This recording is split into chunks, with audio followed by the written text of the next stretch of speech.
हम लोग बात करते हैं हमेशा कि विचार बदलते रहते हैं, समय बदलता रहता है, पर राष्ट्र के प्रति जो समर्पण है वो हम लोगों का अडिग रहता है।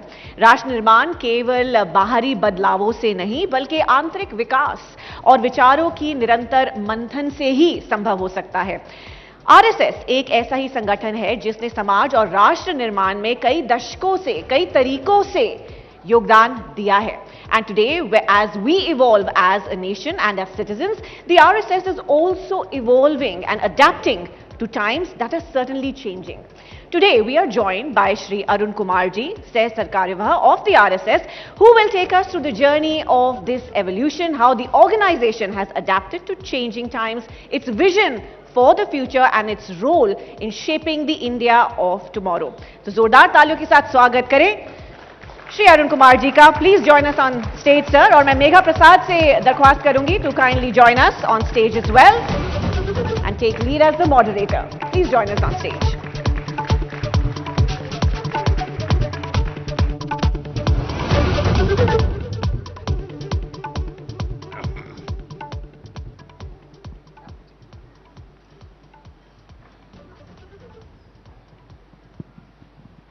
नमस्कार एवरीबॉडी। आरएसएस राष्ट्र स्वयंसेवक संघ, इसके 100 साल होने जा रहे हैं और जैसा हम सब जानते हैं आरएसएस राष्ट्र निर्माण के प्रति प्रतिबद्ध है।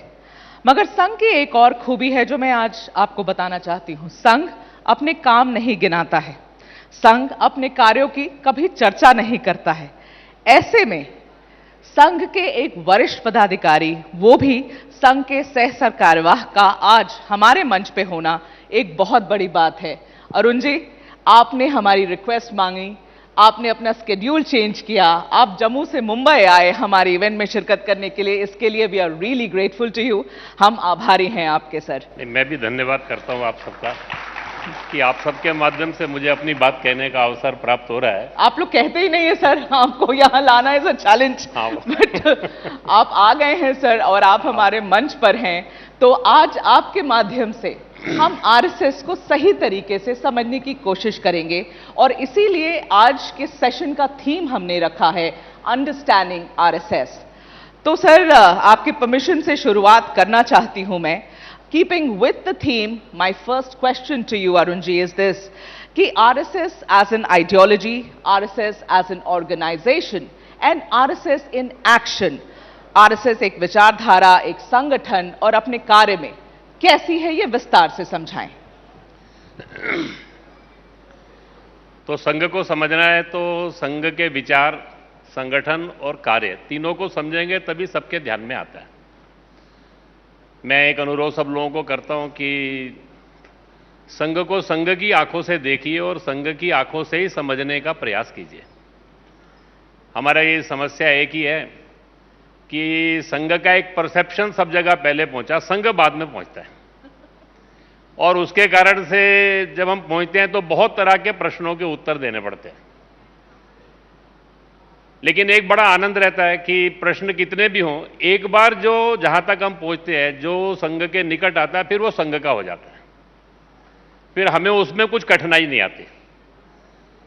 आपने बड़े अच्छे ढंग से पूछा है तो मैं तीनों बातें आपके सामने रखूंगा।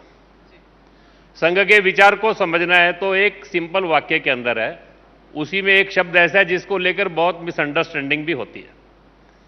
हमारा एक मूल कन्विक्शन है, भारत एक राष्ट्र है, प्राचीन राष्ट्र है, सनातन राष्ट्र है, हिंदू राष्ट्र है। हम जब ये कहते हैं तो देश में तीन विचार आज के समय के अंदर प्रचलित हैं। कुछ लोग ऐसा मानते हैं कि अंग्रेज आए तो उसके बाद राष्ट्र बनने की प्रक्रिया शुरू हुई और इसीलिए 75 ईयर्स हुए तो बहुत लोगों ने कहा youngest born nation of the world. आजादी के समय किसी ने कहा India is a nation in the making. तो बहुत लोगों के मन में आता है कि अंग्रेज आए तो पहली बार ये एक राष्ट्र बना और कॉन्स्टिट्यूशन मेड द नेशन, ऐसा भी कभी कभी लोगों के मन के अंदर आ जाता है। एक दूसरा विचार भी चलता है कि भारत एक राष्ट्र है ही नहीं। हम भी बचपन में बड़े गर्व से कहते थे इंडिया इज ए सब कॉन्टिनेंट। यह अनेक राष्ट्रों का समूह है, यह एक कृत्रिम राष्ट्र है।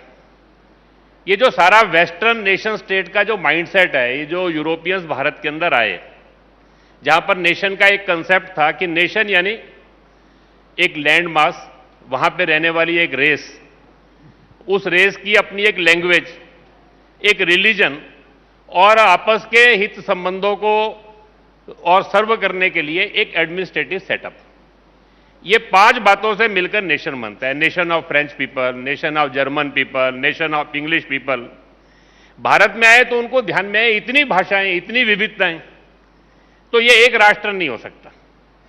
और इसीलिए बहुत देश के अंदर ऐसा एक विचार भी चला कि भारत 16 नेशनैलिटीज एंड 56 सब नेशनैलिटीज का एक अमलगम है, और मिलके रहना चाहता है तो ठीक है, नहीं रहना चाहते तो राइट टू सेक्सीड, प्लेबिसाइड, ये सब बातें भी सब उसमें से आती है।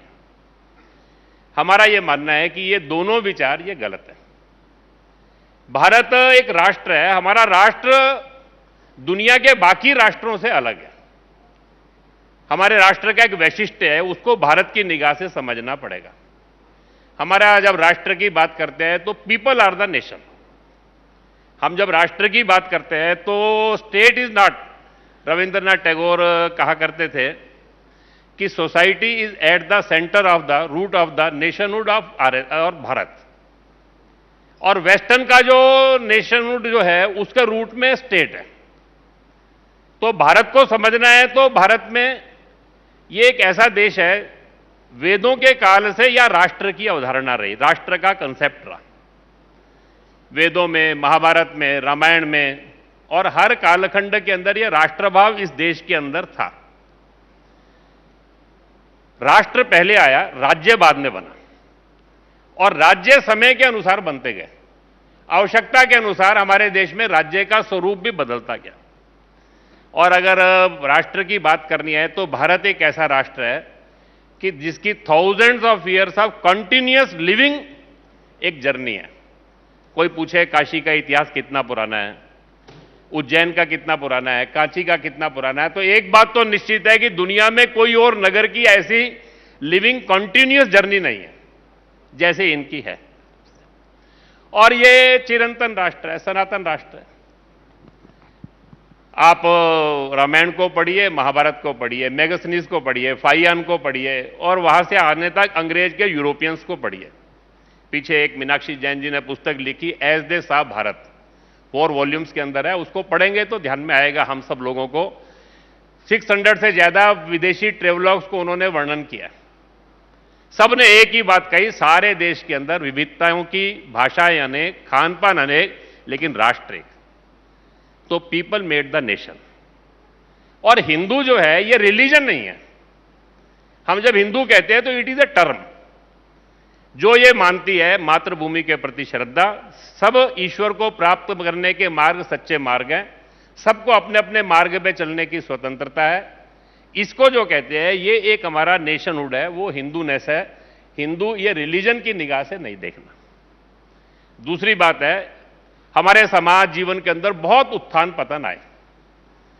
जब हम अच्छे थे तो अपने कारण, जिन्होंने संघ को प्रारंभ किया, डॉक्टर एडगेवार, वो कहा करते थे अपनी कमियों का या हमारा पतन हुआ तो इसका दोष दूसरों को मत दीजिए, हमारे में कुछ कमियां आ गई। और अगर राष्ट्र का उत्थान करना है तो समाज का भाग्य बदलना पड़ेगा। समाज का भाग्य बदलना है तो समाज का उत्थान करना पड़ेगा। और वो क्या है, तो 4 बातें हम लोगों के अंदर लाना चाहते हैं। एक, राष्ट्र का भाव, राष्ट्र सर्वोपरि, देश के लिए एक निस्वार्थता का भाव, समाज के अंदर संगठन, मिलकर काम करना, और अनुशासन। ये 4 बातें जब समाज में होती है तो समाज उन्नति करता है। और ऐसा समाज बनाना है तो ये नारों से, भाषणों से होने वाला नहीं है, आंदोलन से नहीं होगा। आपको एक एक व्यक्ति को बदलना पड़ेगा। और ये जो व्यक्ति परिवर्तन से ही समाज परिवर्तन होता है, इसी में संघ संगठन है। संघ ने कहा कि जैसा समाज बनाना है वैसा व्यक्ति बनाइए। ऐसे व्यक्ति समाज में धीरे धीरे करके उनकी संख्या बढ़ाइए। एक ऑप्टिमम लेवल पे जब ऐसे व्यक्ति आ जाएंगे तो समाज का वातावरण बदल जाएगा, और समाज जो है वो अपने को री इन्वेंट करके समाज आगे बढ़ने के लिए तैयार हो जाएगा। इसको हम कहते हैं राष्ट्रीय स्वयंसेवक संघ संगठन। नागपुर में संघ प्रारंभ हुआ, सारे देश के अंदर शाखा और मिलन। हमने देश के हर प्रांत में पहुंचे, हर जिले में पहुंचे, नगर खंड में पहुंचे। अभी हमारा अगला टारगेट है कि 10,000 पॉपुलेशन पर हमने ग्रामीण क्षेत्र में मंडल और बस्ती बनाई है नगर में, वहां तक हमको पहुंचना है। 1,20,000 यूनिट में अभी हम 65% ऑफ द यूनिट्स में लगभग पहुंच चुके हैं। शताब्दी वर्ष तक हमारा टारगेट है कि ऐसी सब यूनिट्स तक हमको पहुंचना। एक 50 लाख के लगभग स्वयंसेवक हैं। ये सारे जो स्वयंसेवक हैं, जब हम कहते हैं इन एक्शन, तो हमारी इनसे 3 अपेक्षा है। एक, आप समाज राष्ट्र के नाते जो चाहते हैं वो सब अपने जीवन में लेकर आइए। आपके शब्द नहीं, आपका जीवन बोलना चाहिए। एक जिम्मेदार देशभक्त नागरिक के नाते जो जो आप अपेक्षा करते हैं वो हमारे जीवन में हो। दूसरी बात, आप जहां रहते हैं वहां जितने भी अच्छे काम चलते हैं या समाज की आवश्यकता है उसके अंदर आप भागीदारी करिए। समाज में कोई क्राइसिस आ सकता है, कोई युद्ध आ सकता है, कोई आपदा आ सकती है, कोई कोविड का समय हो सकता है, कोई समाज में अच्छे काम हो सकते हैं, तो उसके साथ आप जुड़िए। और तीसरी बात, हर व्यक्ति से हम ये कहते हैं कि आप अपने जीवन के अंदर कम से कम एक काम ऐसा करिए जिसमें अपनी योग्यता, प्रतिभा, क्षमता का उपयोग, उसके बदले आपको कुछ पैसा नहीं कमाना। समाज के लिए कुछ समय देना, कुछ पैसा देना, तो अपनी रुचि प्रतिभा के अनुसार लोग काम करते हैं, अपना अपना कार्य क्षेत्र तय करते हैं। आज संघ के स्वयंसेवक समाज को साथ लेकर 50 से ज्यादा संगठन और एक 500 से ज्यादा संस्थाएं बनाकर समाज जीवन के अलग अलग क्षेत्रों के अंदर काम करते हैं। बहुत विविध तरह के क्षेत्र हैं, वो लोकल चैलेंजेस भी हो सकते हैं, वो नेशन वाइड कुछ इश्यूज भी हो सकते हैं, उनके अंदर काम करना, ये अपने राष्ट्रीय स्वयंसेवक संघ का और एक विचार, संगठन और कार्य है। तो सर, आपसे फिर हम अंडरस्टैंडिंग आरएसएस पे बात कर रहे हैं, तो ये पूछना जरूरी है आपसे कि आपके जो विरोधी हैं वो बार बार एक बात दोहराते हैं कि राष्ट्रीय स्वयंसेवक संघ आरएसएस एक कट्टर संगठन है, एक कट्टर ऑर्गेनाइजेशन है जो समय के साथ नहीं बदलता। क्या ये सच है? तो पहली बात तो यह है कि हमारा विरोधी कोई नहीं है। हमारा काम सर्वेशाम अविरोधन है। हम मानते हैं कि संघ में 2 ही तरह के लोग हैं, एक जो संघ में आ गए, एक जो संघ में आना बाकी है। तो जो कभी कभी हमको विरोधी लगते हैं तो हम अपनी कमी मानते हैं कि इतने साल में हम उन तक पहुंच नहीं पाए। जिस दिन हम उन तक पहुंच जाएंगे उस दिन वो भी हमारे हो जाएंगे। तो इसलिए विरोधी तो कोई नहीं है। दूसरा, जो मैंने कहा कि हमारा परसेप्शन पहले पहुंचा है जी, वो परसेप्शन लेकर वो कुछ बातें हैं, तो मुझे लगता है कि हम उन तक पहुंचने का प्रयास कर रहे हैं। आने वाले समय के अंदर जैसे वो संघ के निकट आएंगे या हम उन तक पहुंचेंगे तो उनकी सोच भी बदल खत्म हो जाएगी। और एक बात निश्चित मानिए कि जो कट्टरवादी और रिजिड होता है वो 100 साल रह नहीं सकता, वो इररिलेवेंट हो जाता है। ओके, ये निश्चित मान के चलिए। समाज जीवन के अंदर कभी भी रिजिड विचार, कट्टरवादी विचार, ये इतने साल चल नहीं सकता जी और इतनी वैरायटी के लोग संघ के अंदर जुड़े जी, तो ये अपने आप में सूचक है। जी सर, आपके आरएसएस के 100 साल हो रहे हैं। इस 100 साल की सफर को, जैसे आप कह रहे हैं, अगर रिजिड होते तो 100 साल तक टिकते ही नहीं, इस 100 साल के सफर को कैसे देखते हैं? 100 साल के सफर को कुछ बातों की तो सेटिस्फेक्शन है जी। एक अनसेटिस्फेक्शन, एक डिससेटिस्फेक्शन भी है। किस बात की तो डिससैटिस्फैक्शन? सेटिस्फेक्शन इस बात की है कि 100 साल बाद भी संघ संघ है। ओके, हम जिन बातों को लेकर चले वो आज भी मेंटेन है हमारे में। दूसरी बात, संघ आज भी जवान है, युवा है, ये बूढ़ों का संगठन नहीं है। संघ में नई जनरेशन उसी प्रकार से आ रही है, तो संघ को इस बात का भी सेटिस्फेक्शन है। तीसरी बात ऐसी है कि समाज ने संघ को स्वीकार किया। एक बड़ी संख्या में समाज अपने आप संघ के साथ जुड़ने को तैयार हो रहा है। डिससेटिस्फेक्शन ऐसा है कि जिन्होंने संघ की स्थापना की थी, डॉक्टर हेडगेवार, तो उन्होंने एक बात कही थी, संघ का जन्म अपनी शताब्दियां मनाने के लिए नहीं हुआ। हम शीघ्र अपने काम को पूरा करना चाहते हैं। हमारे को डिससेटिस्फेक्शन ऐसी है कि हम जो करना चाहते थे कि जैसा समाज बनाना है, वो जो हमारा सपना था, वो समाज बनाने के काम में हमको 100 साल लग गए और कुछ समय और भी लगेगा। इतने साल नहीं लगने चाहिए थे।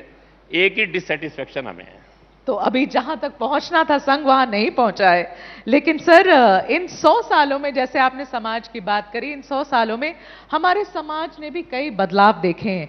कुछ ऐसे भी बदलाव हुए हैं जो सिर्फ भारत तक सीमित नहीं है, पूरी दुनिया में हम देख रहे हैं।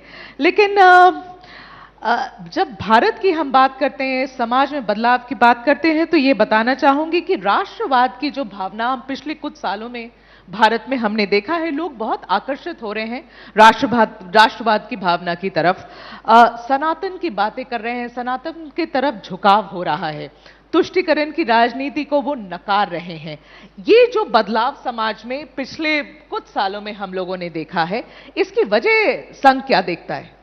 मुझे लगता है कि देश की स्वाधीनता के बाद हमको हमारे भाग्य के निर्धारण का अवसर प्राप्त हुआ। 1000 ईयर हमारा कंटिन्यूस स्ट्रगल में रहा। ये जब तुर्किश, मुगल, ये जो इन्वेजन हुए, उस सारे में हमारे इंस्टीट्यूशन कोलैप्स कर गए जी। ब्रिटिश राज रहा तो लॉस ऑफ मेमोरी हो गया, आत्मविस्मृति हो गया। ये जो 75 ईयर्स है, इस 75 ईयर्स में हमको हमारे भाग्य के निर्धारण का अवसर जब प्राप्त हुआ है, तो धीरे धीरे करके अपने को जानने की इच्छा भी लोगों की बढ़ी है जी। और ये जो सारे देश के अंदर राष्ट्रभाव, या जिसको हम कह रहे हैं कि अपनी संस्कृति का गौरव, ये सब जो जग रहा है, ये it is a positive sign. Okay. ये जो भारत की आध्यात्मिकता आधारित हजारों साल का जो जीवन था, उसको जानने की इच्छा जी। और उसके साथ जीने की इच्छा समाज की खड़ी हो रही है। ओके। आप जो यंग पीढ़ी का अभी जो म्यूजिक प्रेजेंटेशन देख रहे थे, या मैं कभी कभी art of living, Jaggi Vasudev ji, ऐसे सब लोगों के यहाँ देखता हूं, या हमारे पास भी जो लोग आते हैं, वो जब प्रश्न करते हैं तो उनके मन के अंदर दो ही बातें होती हैं। एक, अपनी देश संस्कृति को जानने की इच्छा, और दूसरा, how we can contribute. Okay. और तुष्टीकरण की राजनीति तो नकारनी चाहिए सबको, मुझे लगता है।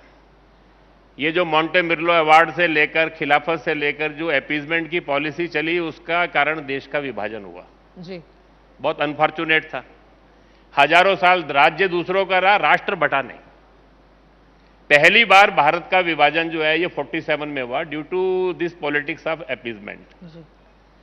मुझे लगता है कि समाज में राष्ट्रभाव जगेगा तो ये पॉलिटिक्स ऑफ अपीजमेंट समाप्त होनी थी सारे उसमें से, तो उसका ये परिणाम है। सर, हम बदलाव की बात कर रहे हैं तो आपसे ये बात पूछ ही लूं कि जब से भाजपा सरकार में आई है, तब से आरएसएस के लिए क्या बदला है? क्या ये सच है कि लोगों की उम्मीदें आरएसएस से बहुत ज्यादा जग गई हैं? उनको ऐसे लगता है जैसे सरकारी कोई काम हो तो आरएसएस को अप्रोच कर लो, आरएसएस सुपर पावरफुल है, यहां बोलो तो सारे काम हो जाएंगे। कैसे एक्सपेक्टेशंस हैंडल कर रहे हैं लोग कि ये तो सच्चाई है, ये समाज में जरूर बदला है? नहीं, मुझे लगता है कि संघ के काम के लिए, संघ का काम एक एक व्यक्ति को जोड़ने का काम है जी। ये जोड़ने का काम अपनापन, आत्मीयता के आधार पर ही होता है, मित्रता के आधार पर ही होता है जी। तो बीजेपी की सरकार आने से संघ के काम में कोई अंतर पड़ेगा ऐसा होने वाला नहीं है। वो तो संघ के स्वयंसेवकों के, कार्यकर्ताओं के परिश्रम के आधार पर ही होने वाला है। हां, एक बात जरूर है कि संघ का मूल जो काम है, वो उसके कुछ हमारे जिसको कल्चर एंड टेक्सचर कहते हैं, उसमें 2-3 बातें हैं। एक है प्रसिद्धि परागमुक्ता, हम लोग प्रचार से दूर रहते हैं। अनामिकता, हम नाम वगैरह को आगे बढ़ाते नहीं है सारे उसमें से। या हम जिसको कहते हैं कि निस्वार्थता। ये जो अनामिकता है, प्रसिद्धि परागमुक्ता है समाज के अंदर, तो आज संघ सेंटर ऑफ अट्रैक्शन भी है कभी कभी।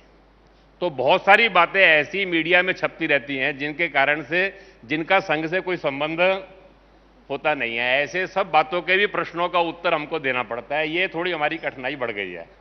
पर लोग जब दूसरी जो बात आपने कही कि जो लोग कुछ कामों के लिए आते हैं, आने के बाद आने वाला अपनी अपनी दृष्टि से आता है, लेकिन आने के बाद थोड़े दिन बाद उनको ध्यान आ जाता है कि यहाँ कुछ होने वाला तो फिर वो टिकता वही है जो हमारा हो जाता है।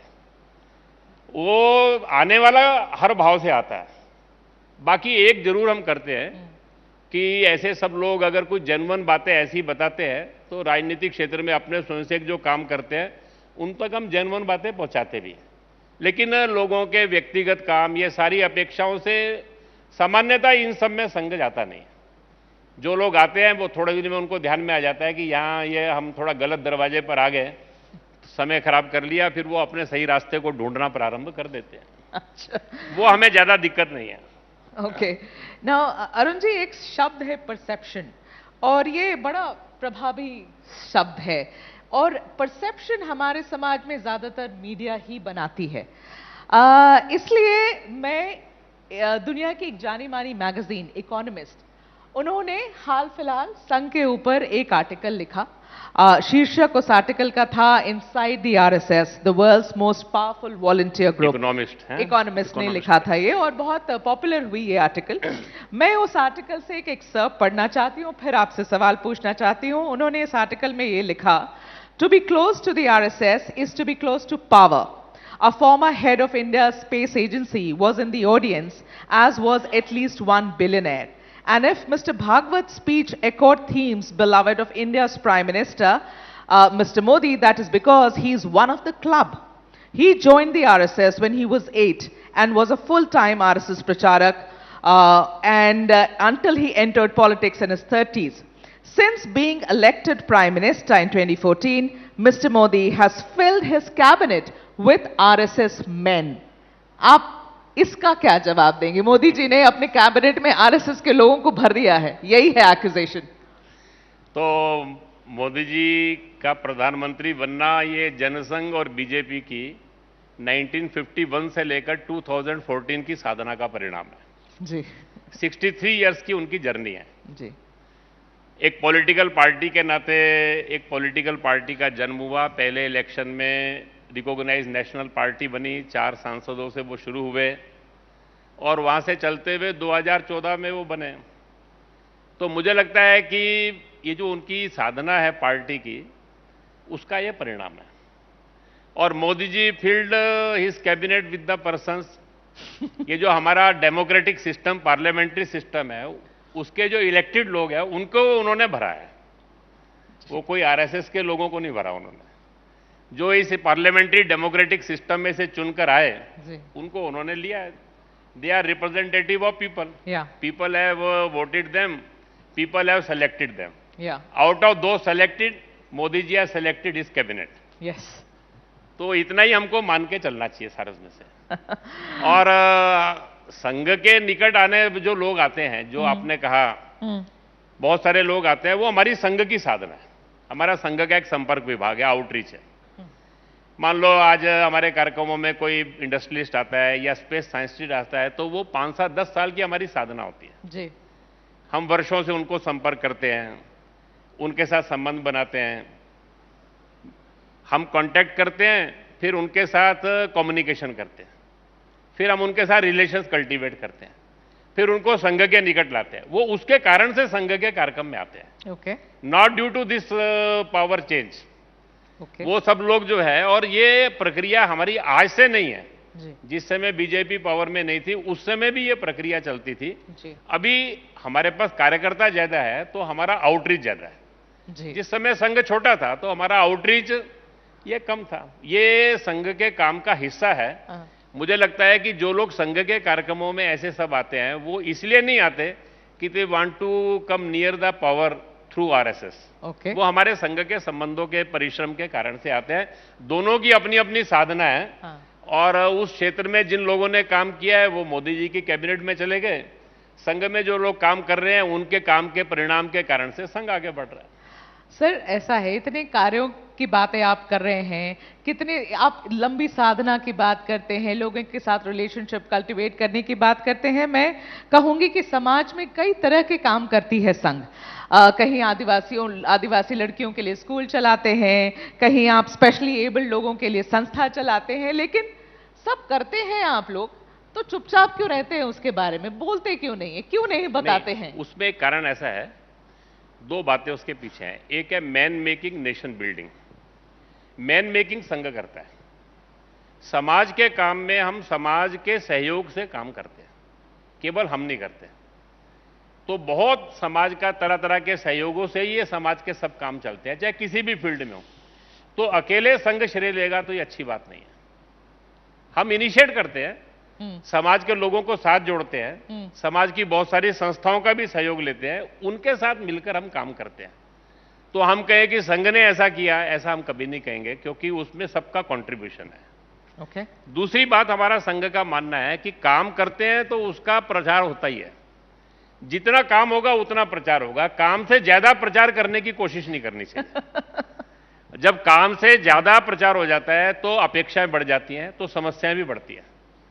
तो जितना काम हो उतना ही प्रचार होना चाहिए, उससे ज्यादा प्रचार की आवश्यकता। आप कहीं हिंट कर रहे हैं क्या किसी और पॉलिटिकल पार्टी तीसरी के बात बारे में? मैं आप लोगों को कहना चाहूंगा कि मीडिया की एक भूमिका है कि ऐसे सब लोगों को आगे लेकर आइए जो खुद को दिखाना नहीं चाहते हैं। ऐसे सब कामों को आप ढूंढिए, ये आपका दायित्व है। अरुण जी, ये बताइए कि पिछले 100 सालों में ऐसी 3 क्या चीजें हैं जो संघ में बदली? नहीं, मैं बताता हूं जो नहीं बदली, बाकी सब संघ ने बदला। 3 ही बातें हैं जो संघ ने नहीं बदली। एक हमारी विचारधारा जी, जो मैंने बताई, दूसरी कार्य पद्धति। कार्य पद्धति यानी मिलकर बैठना, मिलकर सोचना, अनुशासन, स्वावलंबन, यानी हम अपने स्वयंसेवकों के आधार के ऊपर अपना काम ये करेंगे। और डिसेंट्रलाइजेशन, विकेंद्रीकरण, ये हमारी कार्य पद्धति है। और हमारी कल्चर एंड टेक्सचर, सादगी, हमारी प्रसिद्धि परांगमुखता, समाज के अंदर जिसको हम कहते हैं शुचिता, पवित्रता, ट्रांसपेरेंसी, ये जो हमारी कल्चर एंड टेक्सचर है, ये 3 बातें संघ ने नहीं बदली। बाकी हमने अपना गणवेश बदला, अपने कार्यक्रम बदले, अपने प्रशिक्षण बदले, ऐसी कोई चीज संघ में ऐसी नहीं है जो हमने नहीं बदली। समय के साथ समाज जैसे जैसे बदला है, समाज का स्वरूप जैसे बदला है, हमारे कार्यक्रमों का स्वरूप, बाकी सब बातें हमने बदली है। केवल 3 ही बातें ऐसी है जो हमने नहीं बदली। ठीक है। ये बताइए सर, कश्मीर से कन्याकुमारी तक इस पूरे भारत में टॉप टू बॉटम अगर हम 2 पॉलिटिकल पार्टीज को छोड़ दें, जो कि एक भारतीय जनता पार्टी दुनिया की सबसे बड़ी पार्टी और कांग्रेस जो हमारी सबसे पुरानी पार्टी है, इन 2 पॉलिटिकल पार्टियों को छोड़ दें सर, तो सिर्फ संघ ही ऐसा तीसरा ऑर्गेनाइजेशन या संगठन है जिसके लोग हमें कश्मीर से कन्याकुमारी तक मिलते हैं। सवाल यह है कि लोग संघ से जुड़ते कैसे हैं? फॉर कॉमन पीपल, हाँ, जो यहां बैठे हैं, जो देख रहे होंगे, हमें सुन रहे होंगे, बहुत ऐसे हैं जिसे पता ही नहीं कि संघ से जुड़ने की प्रक्रिया क्या है। कोई, मैं जुड़ना चाहूं तो मेरा टेस्ट लेंगे, मेरी इंटरव्यू लेंगे, क्या करेंगे, क्या तरीका, कैसे जुड़ते हैं लोग संघ से? नहीं, देखिए, संघ से जुड़ने के 2 ही तरीके हैं। सामान्यतः तो संघ सब तक पहुंचने का प्रयास कर रहा है। कुछ लोग सीधा भी संघ को कोशिश करते हैं। आजकल हमारी वेबसाइट पर एक ज्वाइन आरएसएस चलता है, तो बहुत लोग उसके अंदर ज्वाइन आरएसएस में अपना नाम और एड्रेस भेजकर भी वांट टू ज्वाइन आरएसएस ऐसा आता है। लगभग हर महीने 10,000 से ज्यादा ऐसे लोग जो संघ के साथ जुड़ने के इच्छुक है वो भी हमको कनेक्ट करते हैं। नहीं, कोई भी आए आप और लेंगे? बाकी कोई भी संघ में आ सकता है। हाँ। और संघ में आने के लिए कोई पूर्व शर्त नहीं है। ओके। संघ में आने की कोई पूर्व शर्त नहीं है। सारे उसमें से सब संघ के साथ जुड़ सकते हैं। और जो लोग संघ के साथ जुड़ना चाहते हैं उसके लिए कोई मेंबरशिप, कोई फीस, ऐसा कुछ नहीं है। ओके। बाकी हम जोड़ते किसके आधार पर हैं, तो हम मित्रता करते हैं, फ्रेंडशिप करते हैं, अपनापन, आत्मीयता के आधार पर जोड़ते हैं। उसके मन के अंदर समाज देश के लिए करने की भावना पैदा करते हैं। इसके आधार के ऊपर ये अपना व्यक्ति जो आता है वो धीरे धीरे करके खुद भी जुड़ता है, दूसरों को भी जोड़ता है। जी। दूसरा, हम हर स्वयंसेवक से कहते हैं कि हर महीने कम से कम एक नए व्यक्ति को संघ से जोड़ो। तो अच्छा। जो जहां रहता है वो अपने आसपास के अंदर, अपने एरिया में, बाकी सब जगह इसका प्रयास करता है। तो हर स्वयंसेवक वर्ष में 2-4 नए लोगों को वो ये जोड़ता है। तो सामान्यतः सारे देश के अंदर 70-75 हजार स्थानों पर अभी हमारे शाखा मिलन चलते हैं। तो वो लोग कोशिश करते हैं किसी नए स्थान पर काम हो, वो लोग प्रयास करते हैं कुछ नए लोग जुड़े। तो ये कॉन्टिन्यूअस हमारा प्रोसेस है। तो बस दोस्ती करके जोड़ लेते हैं? हाँ, वो खुद ही जुड़ जाता है, जोड़ना पड़ता नहीं हमको। वो हमारे यहाँ पता ही नहीं लगता, वो कब हमारे जैसा ही हो जाता है, फिर वो भी जोड़ना शुरू कर देता है। सर, आप लोग राष्ट्र प्रथम की बात करते हैं। हमारे देश में ऐसे कई स्टेट्स हैं जो राज्य प्रथम की बात करते हैं। और जब हम भाषा की बात करते हैं, मैं भाषा को लेकर स्पेसिफिकली ये सवाल पूछना चाहती हूँ, कुछ ऐसे राज्य हैं जो अपनी भाषा को प्राथमिकता देने चाहते हैं, जैसे आप तमिलनाडु का एग्जाम्पल देख लीजिए, या नॉर्थ ईस्ट के में कई ऐसे राज्य हैं जो अपनी भाषा को प्राथमिकता देना चाहते हैं। अब हमारे देश में राष्ट्रभाषा हिंदी, वो विरोध थोड़ा होता है उसका। आपसे पूछना चाहती हूं, आप लोगों का इस पर क्या नजरिया है? क्या राष्ट्रभाषा हर स्टेट को अपनानी चाहिए? क्या इसे एक सूत्र बनना चाहिए हर स्टेट को जुड़ने वाला? मुझे लगता है जो भाषा को लेकर विवाद खड़ा होता है ये दुर्भाग्यपूर्ण है। प्रत्येक राज्य को अपनी भाषा का विकास करना चाहिए। जी। वहां का राजकाज, प्रशासन, न्यायिक काम, lower court, session court, high court, ये सब वहां की भाषा में चलना चाहिए। इसमें हमारा कोई वो नहीं है। दूसरा, भारत में कोई प्रादेशिक भाषा नहीं है। भारत की सब भाषाएं राष्ट्रीय भाषाएं। हमारे संघ के द्वितीय सरसंघ चालक गुरुजी से तमिलनाडु में उस समय किसी ने प्रश्न पूछा कि राष्ट्रभाषा हिंदी, उन्होंने कहा नहीं, भारत में जितनी भी भाषाएं हैं वो सब राष्ट्रीय भाषाएं हैं। सब भाषाओं में एक ही भाव है, सब में पूरे देश का भाव है। किसी भाषा में भी राज्य का विचार नहीं है, पूरे राष्ट्र का ही विचार है। तो सब भाषाएं जो है, हमारे यहां भाषाएं अनेक है, भाव एक है, और सब भाषाएं जो है इनका उत्थान होना चाहिए। अब भारत का हमने एक एडमिनिस्ट्रेटिव सेटअप बनाया है, धीरे धीरे करके हमको इन सारी राष्ट्रीय भाषाओं में एक कॉमन नेशनल लैंग्वेज चाहिए। अब कॉमन नेशनल लैंग्वेज चाहिए तो वो कौन सी होगी? तो किसी कालखंड में वो संस्कृत थी जी। अभी आज के समय में वो संभव नहीं है, तो वो हिंदी होगी। तो एक कॉमन नेशनल लैंग्वेज होगी। अगर आप हिंदी नहीं करेंगे तो कोई ना कोई एक कॉमन नेशनल लैंग्वेज आएगी। वो इंग्लिश आएगी तो कॉमन नेशनल लैंग्वेज नहीं होगी, वो कॉमन फॉरेन लैंग्वेज होगी, वो भारतीय भाषा नहीं हो सकती। तो और दूसरी बात उन्होंने उस समय कहा था कि अगर आप ये कॉमन फॉरेन लैंग्वेज को नेशनल लैंग्वेज बना लेंगे तो आपको अपनी राज्य की भाषाओं का अस्तित्व भी खतरे में पड़ जाएगा। जी। आज अब मैं जाता हूं सब राज्यों में तो हर जगह वहां के स्थानीय, महाराष्ट्र में मराठी मीडियम, तमिलनाडु में तमिल मीडियम जो विद्यालय हैं, बंगाल में बंगला भाषी मीडियम, उन विद्यालयों को संकट आ गया क्योंकि सब इंग्लिश मीडियम की ओर प्रवृत्त ये हो रहे हैं। वास्तव के अंदर भारत के अंदर ये जो सारा चला ये बहुत ही दुर्भाग्यपूर्ण है। भारत की सब भाषाएं राष्ट्रीय भाषाएं हैं और भारत के प्रत्येक राज्य के अंदर वहां का राजकाज, प्रशासन, व्यवहार, कामकाज वहां की जो राष्ट्रीय भाषा है उसके अनुरूप चलना चाहिए। एक धीरे धीरे करके एक कॉमन नेशनल लैंग्वेज के रूप में हिंदी का उत्थान हो, इसको एक स्वाभाविक प्रक्रिया में आने देना चाहिए। जब आप उसको जबरदस्ती करेंगे तो उसकी प्रतिक्रिया भी होती है। और कभी कभी अपने स्वार्थों के लिए जो विरोध करते हैं, मुझे लगता है उसकी बहुत चिंता करने की जरूरत नहीं है। समाज बहुत समझदार है। जो लोग जिन राज्यों के अंदर वो विरोध करते हैं वहां पर आप देखेंगे, तो मैं तमिलनाडु के अंदर गया तो जो वहां पर हिंदी प्रचारणी सभा है, हर साल लाखों लोग वहां पर हिंदी का सर्टिफिकेट कोर्स करते हैं। तो उसके लिए अपने को ज्यादा चिंता करने की आवश्यकता नहीं। ठीक है। सर देखिए, अभी जो फेज चल रहा है, बहुत लोग कहते हैं आरएसएस के लिए जो फेज चल रहा है वो कहते हैं कि आरएसएस का स्वर्ण युग चल रहा है, this is the golden age of the RSS. BJP 3 बार से सरकार में आ गई है, एक तरीके से आपकी पॉलिटिकल विंग की तरह देखा जाता है बीजेपी को।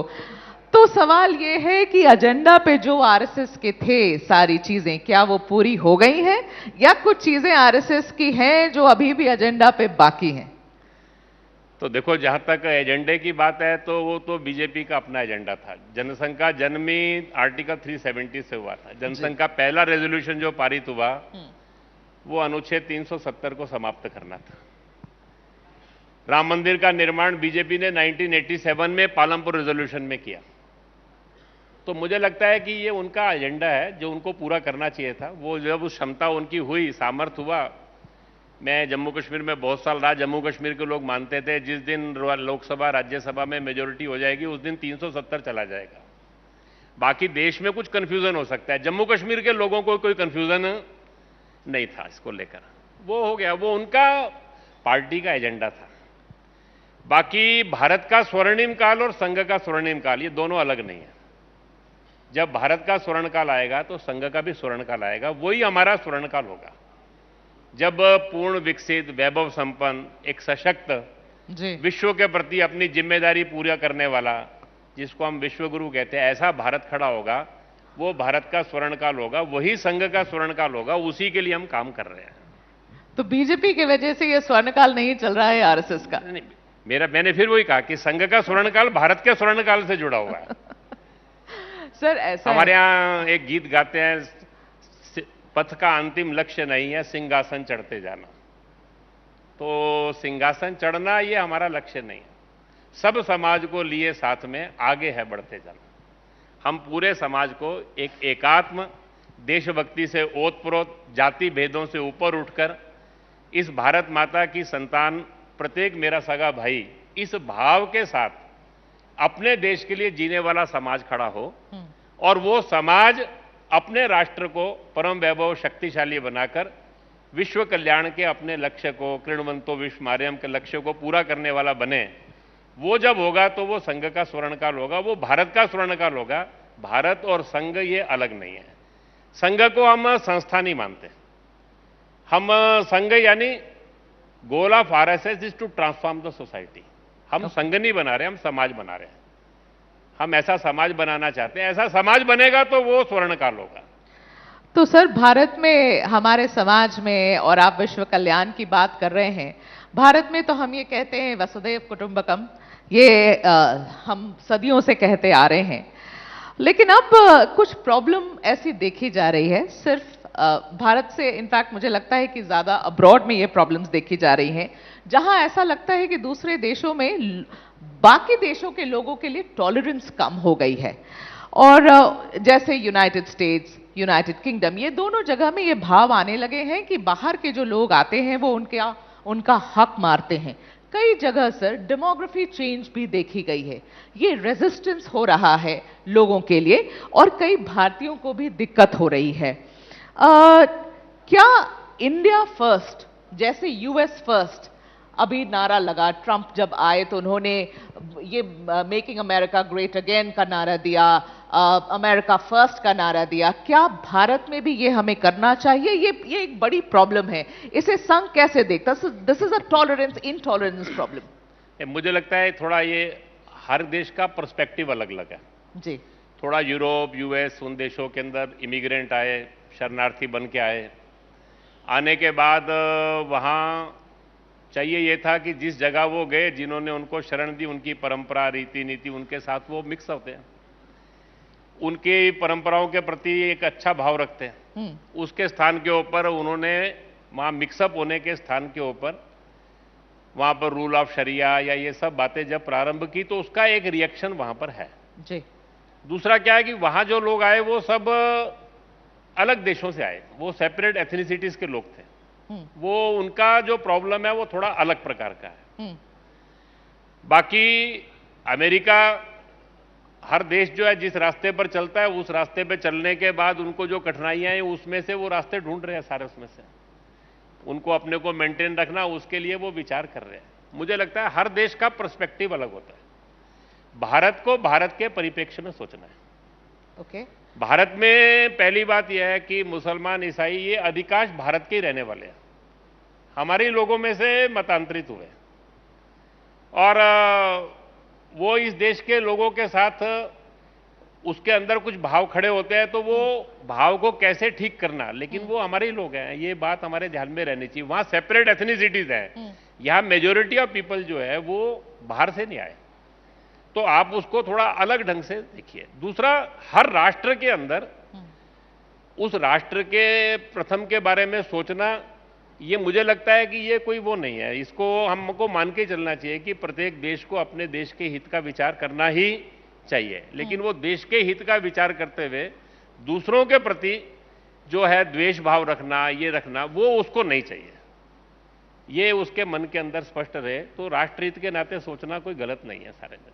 मैं आपसे, अब समय का भी अभाव है सर, पर मैं एक आखिरी सवाल आपसे पूछना चाहती थी। वैसे सर जल्दी से इसका अगर मैं जवाब आपसे लूं, जो बांग्लादेश में हिंदुओं के साथ हो रहा है, जो हमने पाकिस्तान में भी देखा हिंदुओं के साथ होते हुए, कई लोग ऐसा भी मानते हैं कि मुसलमानों के साथ छिटपुट घटनाओं में ये भारत में भी होता है। एक ऐसी धारणा बन रही है कि minorities anywhere in the world are in danger, क्या आप ये कहेंगे? मुझे लगता है कि भारत में तो ऐसा नहीं है। बांग्लादेश, पाकिस्तान में जो हुआ उसके कारण से कितनी बड़ी मात्रा में विस्थापन हुआ। 32% बांग्लादेश में हिंदू थे 47 के अंदर, अभी आज 8% है। तो भारत के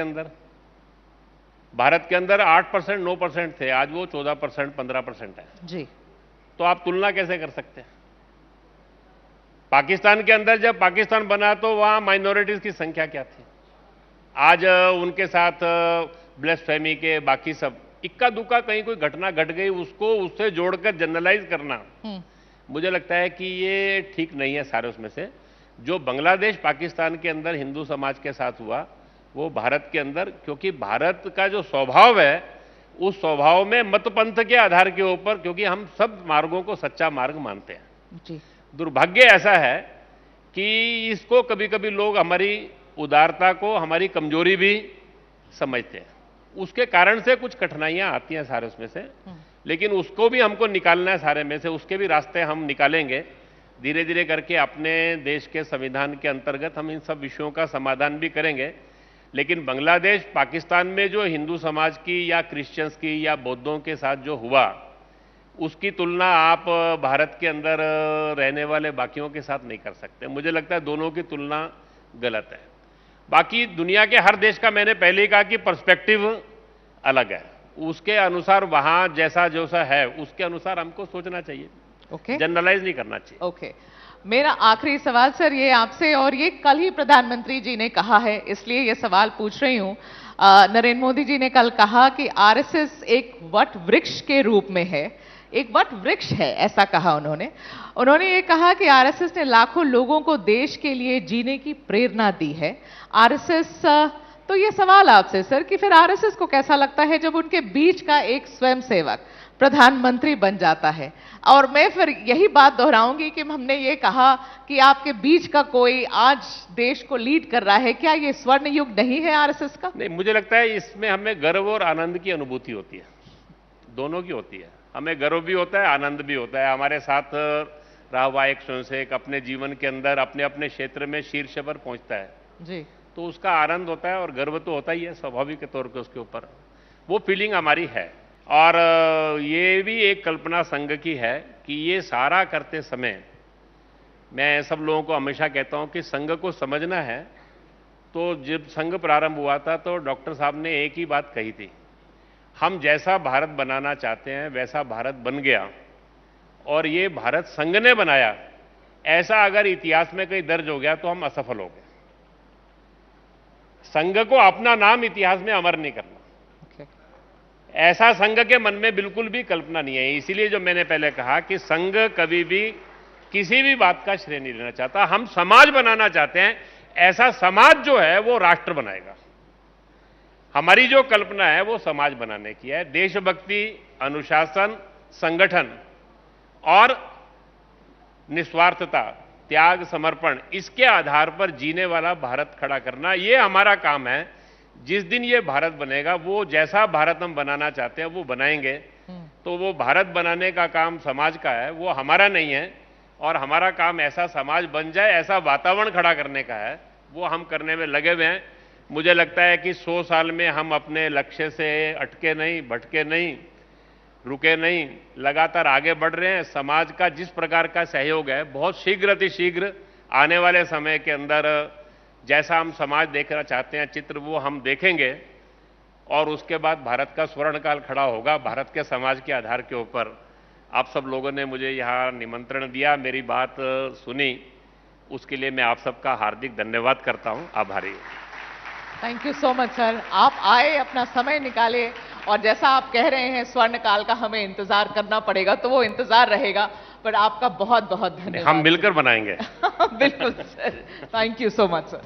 बहुत बहुत धन्यवाद सर आपका। मैं राजीव खांडेकर जी से दरख्वास्त करूंगी, our senior Executive Vice President at ABP News and ABP Majha, to please present Arun Kumar ji with a memento from the ABP network, marking his presence here. And thank you, sir, for giving us your time today.